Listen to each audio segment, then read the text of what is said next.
Okay, Vicky, I brought the visualizer on here now because I want to show you how we can combine the visualizer with the Cens Us and the ClassCom response system, and I'm going to need your help here if that's okay, and I'm going to ask you to do a few things. I'll be your very useful assistant. Thank you. Okay, I'm going to imagine first of all that we're in, say, an English lesson, a literacy lesson, and we're going to use this piece of text. So if you could place that underneath the visualizer for me. Now this is all on and just in its standard mode, it's just nothing all special. Switched on underneath there, all right? Okay.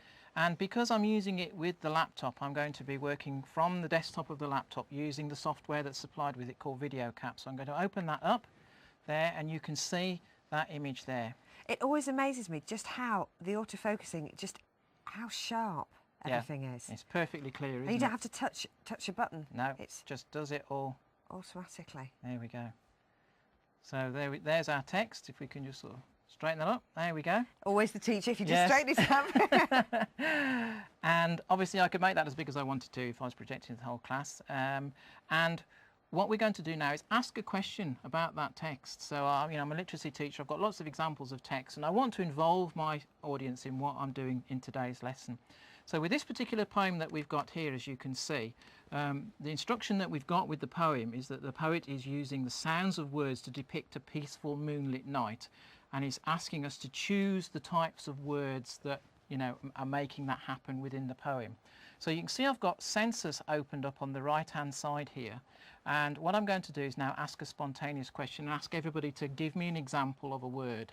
So what I'm going to do is ask them, go to the text option here and then click done, and then say start responding. So with your handset now, can you pick out a word from that poem that you think is a good example of depicting a peaceful moonlit night from there? And we're going to ask other people to do the same thing. And again, it's like using a mobile phone, isn't it? Yeah, it's exactly the same. It's the same sort of texting texting format. So we can press delete if we get it wrong. Actually, this is the thing, actually being stood next to the teacher. Yeah. And if we can ask some other people to do the same, and as people are responding, we can see their numbers are appearing. Remember, we've got to press send when we've finished. Press send. We can see the answer on the screen on the handset there, and we can send that in. And when we've got enough responses from the people who are texting answers in, we'll show what we've got. Because as a teacher, what I'm interested in is what you're looking at now, the words. And obviously I could go around and ask each person individually, but that's going to take a while, and people have got to sit there while I do it, and they're going to switch off and not be involved in my lesson. If you're all now using the handsets and throwing the words in at me using the handset as a communication device, when I'm ready, I'm going to now press the graph button, and that's going to give me all the words that you've put in. So I've got moonlit, I've got night, I've got starry, and I've got various options there. So that's giving me an idea. Are we on the right lines? Are they picking out the right kinds of words from this text? Or do I need to do a bit of further explanation here? I'm just asking you to give a response to me from that text. I mean, I could be asking anything. I could be asking you to pick out the nouns, the adjectives, certain types of punctuation. It doesn't matter. The purpose of this is to show how I can use a piece of text on the visualizer with the Cens Us over the top as a teaching tool. Do you find that children, especially maybe late primary, early secondary, really get to grips with this because they're so used to, in our culture, the texting and the mobile phones, that they actually find it very, very interactive? Oh yes, indeed. Yeah, they get very excited. They like using them. They come to the lesson and say, "Oh, we're using the response system today," because they're going to be involved in the lesson and their responses are going to count. Let me give you another example of that. Let's close that down and come out of there, stop that response for a minute. And if we can take that book off there for a moment, and we're going to move off now to a science lesson, for instance. So we'll put that to one side, and we're going to bring on some pieces of kit here where maybe we're doing some work on electric circuits today.